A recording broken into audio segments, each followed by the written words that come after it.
Berita tentang pelantikan Basuki Hadimulyono sebagai Kepala Otorita Ibu Kota Negara Nusantara membuat kita semakin penasaran tentang apa yang akan terjadi di masa depan. Bagaimana tidak, Basuki telah menjabat sebagai pelaksana tugas Kepala Otorita IKN sejak era Presiden Joko Widodo dan kini resmi ditunjuk oleh Presiden Prabowo Subianto. Tapi, apakah kita tahu apa yang membuat Basuki Hadimulyono layak untuk jabatan ini? Apakah karena pengalaman dan kemampuannya dalam memimpin proyek-proyek besar? Ataukah karena hubungan politiknya dengan pemerintah?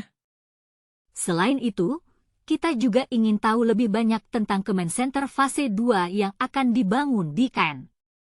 Bagaimana teknologi ini akan mempengaruhi pengembangan kota pintar di Nusantara?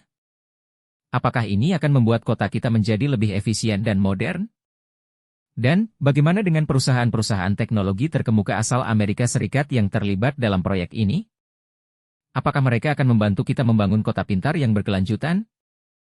Kita juga ingin tahu lebih banyak tentang perjanjian yang telah ditandatangani antara Otorita IKN dan United States Trade and Development Agency, USDA. Apakah ini akan membantu kita memperoleh bantuan dana dan teknologi dari Amerika Serikat?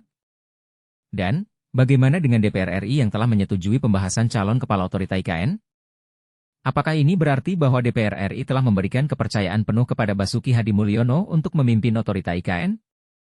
Banyak pertanyaan yang masih terbuka, tapi satu hal yang pasti, kita akan terus memantau perkembangan berita ini dan menunggu apa yang akan terjadi di masa depan.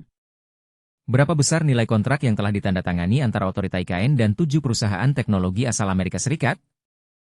Kontrak senilai 7,6 juta AS dolar atau 120,08 miliar rupiah ini akan mempengaruhi pengembangan kota pintar di Nusantara.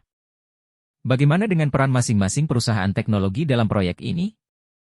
Amazon Web Services akan menyediakan layanan cloud dan keamanan IT, Autodesk menangani manajemen konstruksi dan desain, Cisco mendukung infrastruktur IT dan jaringan, serta Esri berperan dalam analisis geospasial.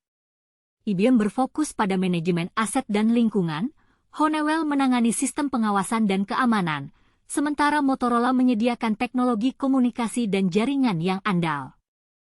Kita juga ingin tahu lebih banyak tentang apa yang akan terjadi di masa depan. Apakah Command Center Fase 2 ini akan berhasil membangun kota pintar yang berkelanjutan di Nusantara?